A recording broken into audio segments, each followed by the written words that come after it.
السيد أبو حفيظة في السينما شارب من الريحان. سيد أبو حفيظة تاريخ. سيد أبو حفيظة اللي شاف كل حاجة وعارف كل حاجة وبيستهدف على العظيم. احنا اتعلمنا الإعلام طبعا على ايدين أستاذ كبير وأستاذ عظيم هو سيد أبو حفيظة.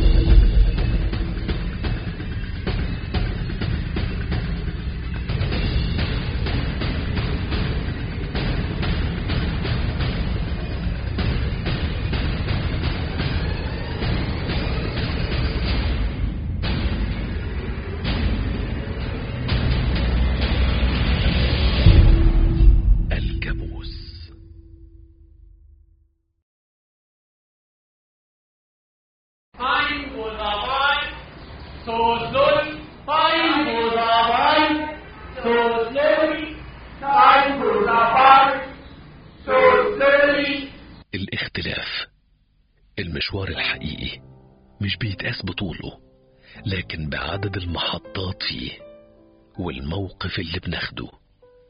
الموقف ده هو اللي بيخلينا نحصل أحلامنا دي ونحاول نتشعلق فيه.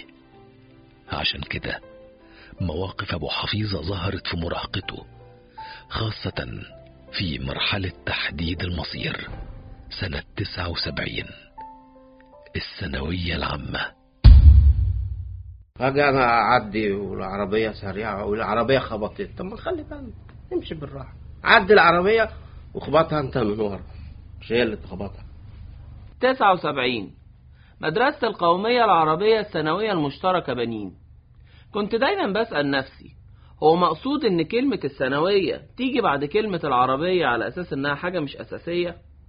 بس كانت احلى ايام. احنا سيد ابو حفيظة ده احنا عايزينه في المدارس عشان يعلمنا العربي. احنا العربي عندنا صعب، العربي بتاع الثانوية العامة بالذات صعب، مش عارف ليه. يعني عربي الثانوية العامة اصعب عربي موجود. عربي بتاع تانية ثانوي واولى ثانوي لا عادي جدا، تالتة ثانوي هو اللي صعب مش عارف ليه. العربي بتاع كلية العلوم اسهل من بتاع الثانويه العامه برضه، مش عارفين ليه لغايه دلوقتي. سيد ابو حفيظة احنا محتاجينه، ولذلك احنا لازم ننادي وزير التربيه والتعليم بوجود سيد ابو حفيظة في منهج الثانويه العامه. كنت بشوفها للمره التانية في حياتي، راضيه. لو شفتوا جمالها هتحتاروا هتحتاروا هتحتاروا.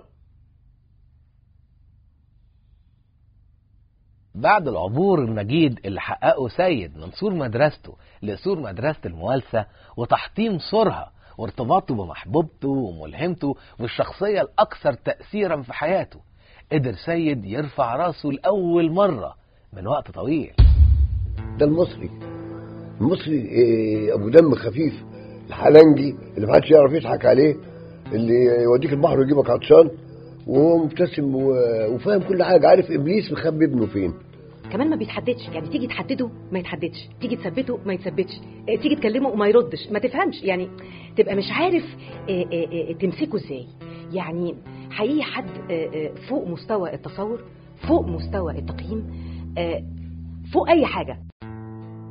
بداية حب الناس لقضية أبو حفيظة حسها في الوقت ده، كأن الأمة كلها اجتمعت على حبه.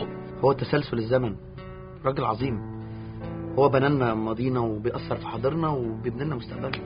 سيد أبو حفيظة مش مجرد اسم مكون من 3 أجزاء، سيد أبو حفيظة تاريخ.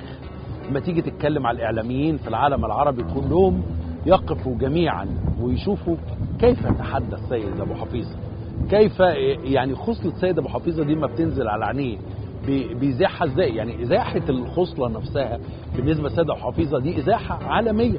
طبعا الازاحة ده موضوع تاني هنقدر نتكلم فيه مجاري او انما هو يزاحها ازاي دون ان يرفع يده وهو مع الضيف بتاعه وهو متمكن وهو بينظر وهو بينقد وهو بيتكلم وهو بيقرا نشرة الاخبار بتخرورق عينيه بالدموع. سيد أبو حفيظة مدرسة ما تتكررش.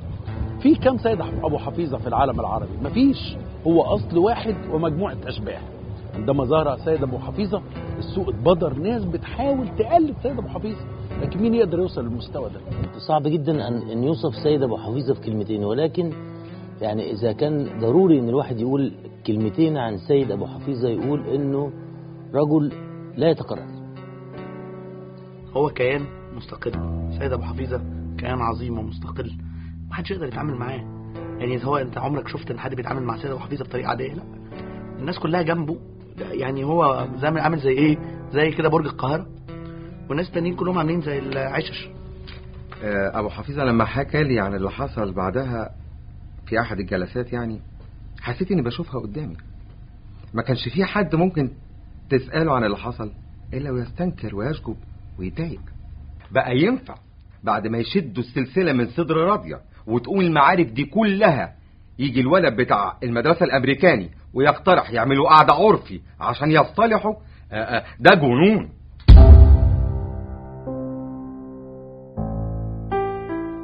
هو الطبع بيغلب التطبيع، ولا التطبيع ممكن يتطبع مع الطبع؟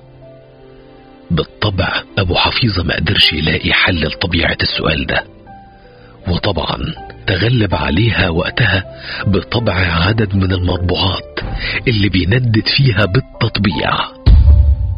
واضح ان هو ممكن ده يكون اثر بقى الطباعة في علاقة والده بالطوابع، ممكن يكون ده ليه اثر، لان هو لما والده اتشال من المكان اللي بيشتغل فيه اللي هو ليه فيه الطوابع، اتعقد يمكن من كل ما هو ليه علاقة بالتطبيع والطبع والطباعة والحاجات دي كلها. فاعتقد انه ده سبب مهم جدا من اسباب اللي خلت سيد بيه ابو حفيظة يرفض التطبيع. يعني يمكن لو كان التطبيع ليه اسم تاني كان ممكن يوافق عليه، لكنه كلمة التطبيع دي كلمة بتثير بداخله شجون وآلام وعذابات والده الله يرحمه. سافروا هو ودكروري ومجموعة من الزملاء المعسكر الكشفي اللي كان عامله ديفيد بتاع المدرسة الامريكاني اللي جنبهم، وهم واقفين جنب ديفيد عملوا معاهدة سلام عبر فيها ابو حفيظة عن رأيه بصراحة. كنت ضد انه يتضرب بالحذاء، لانه بعتقد انه مش دي اللغة، لكن يبدو في بعض الاحيان انه لابد من الاتيان بمشهد يظل عالقا في الذهن طول العمر. ولعل النهاردة أدركت أن سيد أبو حفيظة كان وراء هذا التحريض، مما يدلل على وطنية سيد أبو حفيظة. وطلع سيد أبو حفيظة من الاجتماع، الله يكون في عونه، والأكل مهرب، مفيش فايدة. كتير جدا حاولوا انهم يحبطوه، كتير جدا حاولوا انهم يوقفوا مسيرته، انما كل هذه المحاولات فشلت تماما. ليه؟ لانه عنده اصرار، عنده عزيمة ولا يشترى. المصري الفلاح المصري يقول لك اصبر على جارك السو، يا يرحل يا تجيله مصيبه. يعني مش عنده فيه حاجه خالص، هو مراهن على الزمن، يقعد يبص له كده لما يغور في داهيه. فهو سيد ابو حفيظه ده نخاع المصريين. ساعتها استفتوا كل اللي في القومية العربية استفتاء شعبي، وطلعت نتيجة الاستفتاء ده نتيجة هزت العالم كله. الموافقة على المعاهدة بنسبة 99.5%. طبعا النص اللي ناقص ده كان أبو حفيظة. وساعتها العيال بتوع مدرسة الموالسة هتفوا للواد ديفيد اللي هو صاحب فكرة معاهدة السلام.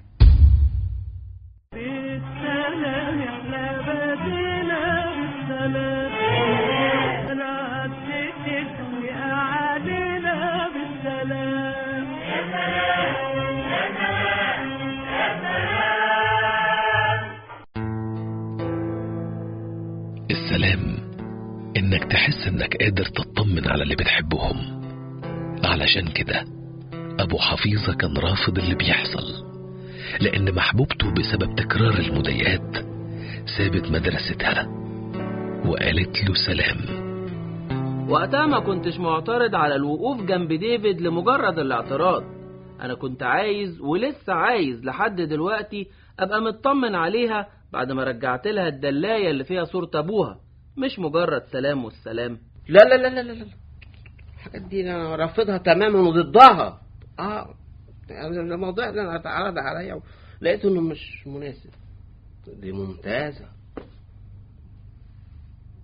انا مستعد اوافق، دي حاجة جميلة، حاجة حلوة خالص، يا ريت تجيلي الحياة. المواضيع دي انا هخلصها بسرعه، واتعرضت عليا قبل كده ووافقت برضه، ما تفكرش حاجه يعني. الكابوس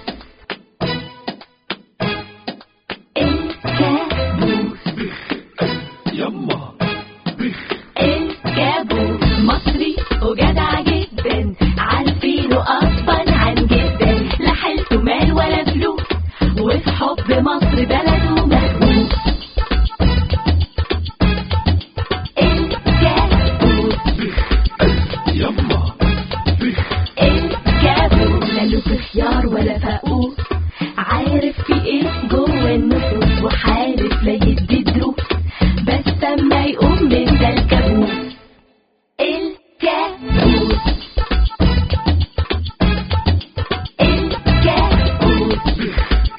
يما انا ابو حفيظة نجم كبير، شايل هموم وهمومكوا كتير، وما تضحكوش ده الوضع خطير. ده العالم سابق بالعلم، وعشان كده فارق بكتير. يما الكابوس